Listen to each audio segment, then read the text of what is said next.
Hi guys, welcome back to my channel.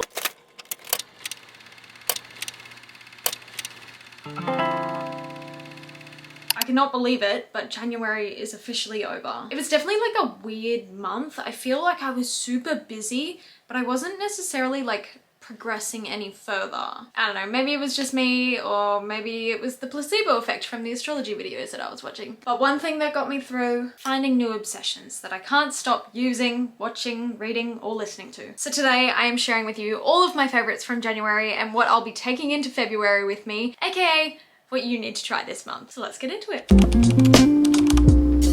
In January, I became obsessed with the Sabrina Carpenter lip combo, which is the Makeup Forever Artist Color Pencil in the shade Wherever Walnut, and the Hourglass Phantom. Oh my god, I can never remember what this is called, but it's like the Phantom Volumizing Gloss, something like that. I'll link it down below, but it's in the shade Desire, and oh my goodness, I am just so obsessed. This is my go-to look now. Like, I'm doing this every single day, and if I don't feel like having this glossy berry sort of shade, instead I also picked up the Hourglass matte lipstick in the shade Lotus. And this is the prettiest, like, corally, watermelon-y sort of shade. It's so pretty. I've got it on right now. It has been perfect for summer, but also I'm someone who likes to wear those watermelon and like peachy sort of shades. So this has been my rotation, and I honestly don't see it stopping anytime soon. As for skincare, this may come as a bit of a shock to you, but I have been obsessed with the Japanese men's cleanser that I got for Reese. This is the Keana Baking Soda Face Foam for Men. It literally says, "Goodbye, oily clogged pores, don't make a boy cool. You can remove oil from pores by face foam. Let's be handsome with so glowing skin." And then a music note. But you only need the tiniest amount, and it foams up so much because, as I said, it's a baking soda face foam.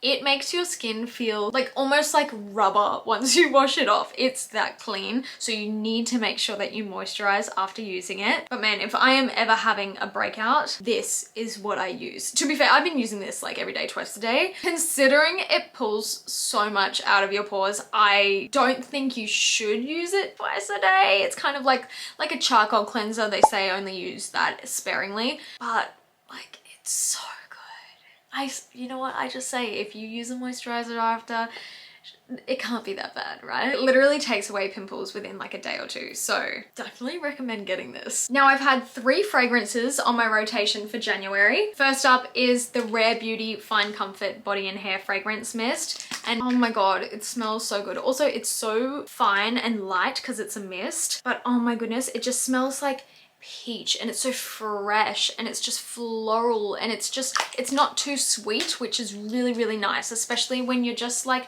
wanting to feel really good about yourself. It's such a clean scent, so if you're really into like the clean girl aesthetic, or you just want to feel really clean and fresh, like this is what I've been wearing. Definitely like a first thing in the morning kind of spray, right? And then when I'm more like going out somewhere, I have got these two. I actually bought them in Japan in October, November, but I haven't really been using them until January because I wanted to save them for summer. Well, at least this one for summer, which is Beach Walk, the Maison Margiela replica fragrance in Beach Walk. It smells, honestly, it smells like sunscreen, but it reminds me so much of the beach. So it definitely smells like the beach. It smells like sunscreen. It smells like sunshine. It's beautiful. I love it. And then the other one I got is Jazz Club, and I've been wearing this to all of my night events, just when you want something a little more sensual, I guess, but like, it's definitely more of a unisex fragrance. It's just beautiful. It really does smell like a jazz club in New York City. And before we leave the beauty category,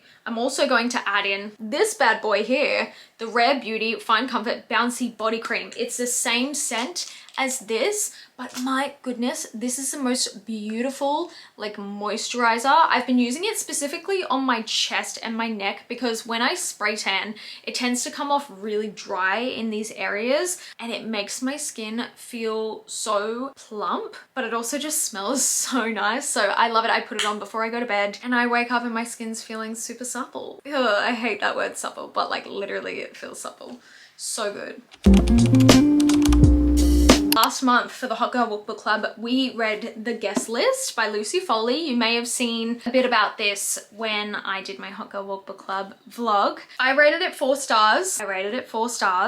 If you love whodunits, murder mysteries, add this to your February TBR immediately. But don't get a paperback because a lot of the copies are missing like 50 pages. And considering it's like a 369 page book, 50 pages is a lot. Like there's a big chunk missing out of that, so definitely stick to like an audiobook or your Kindle or your Kobo. And another one, if you're looking for like a self-help or a psychology or just like bettering yourself type of book, I have been reading Surrounded by Idiots by Thomas Erickson. I haven't finished it yet, but I am loving it so much. I know the title sounds really bad, but it's actually a psychology book about the 4 different types of human behaviors and the way that different people communicate with one another. And so as someone who goes to a lot of networking events and is constantly meeting new people, I have found this to be a very beneficial book. I've actually had a lot of people now say that they have either read the book for work or their workplace has actually incorporated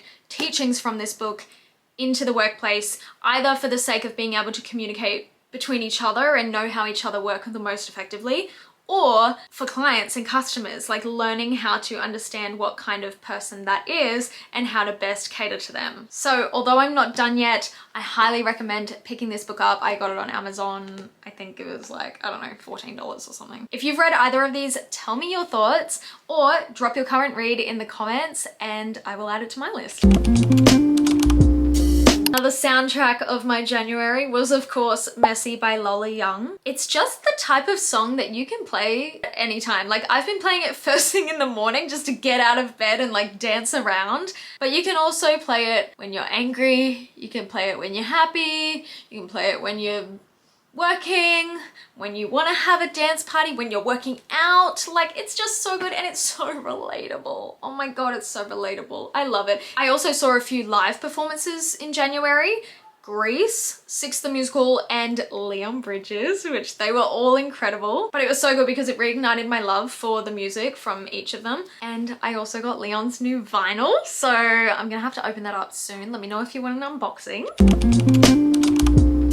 Okay, let's talk about the best thing that I watched in January, which was of course season 2 of Squid Game. If you have not watched it, you need to put it at the top of your February watch list now. I know a lot of people weren't a fan of it because it ended on such a cliffhanger, but season 3 has just been announced for June 2025 this year, and I am so excited. I also watched season 2 of XO Kitty, and I know that it is the most corniest show and we all have secondhand embarrassment for Kitty, but give me 500 seasons right now. Like I need to watch this for the rest of my life. I'm just so invested. Let me know if you've seen it in the comments. I don't want to spoil anything, but if you go to the comments and you say you've seen it, then let's chat, okay?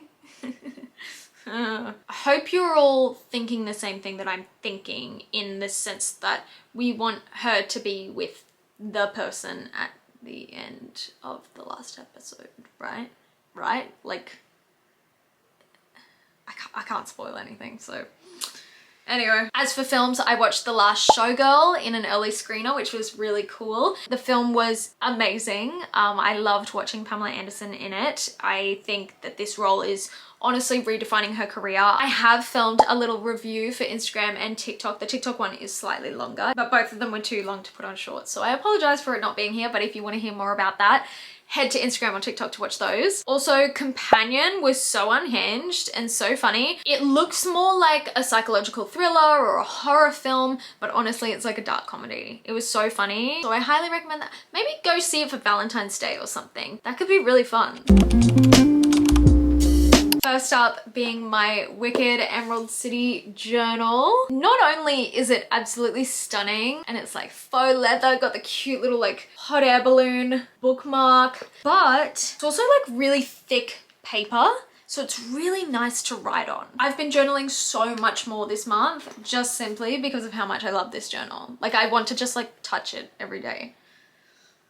And then on that, I also bought another journal just the other day because I was like, you know what, I'm going through this pretty quickly. So I bought myself this one from Aldi because look at how cute it is. I think I'm gonna take this little plastic cover off, but it's got stickers and look at the pages. They're so cute. They've got little strawberries, which is hilarious because I'm actually allergic to strawberries. That's not hilarious. It's just ironic. It's ironic that I've bought a book with strawberries all over it when I'm actually not allowed to eat them. It's technically dated, but it actually only starts from the 27th of January. So you can still use it for the year ahead. Oh, no way.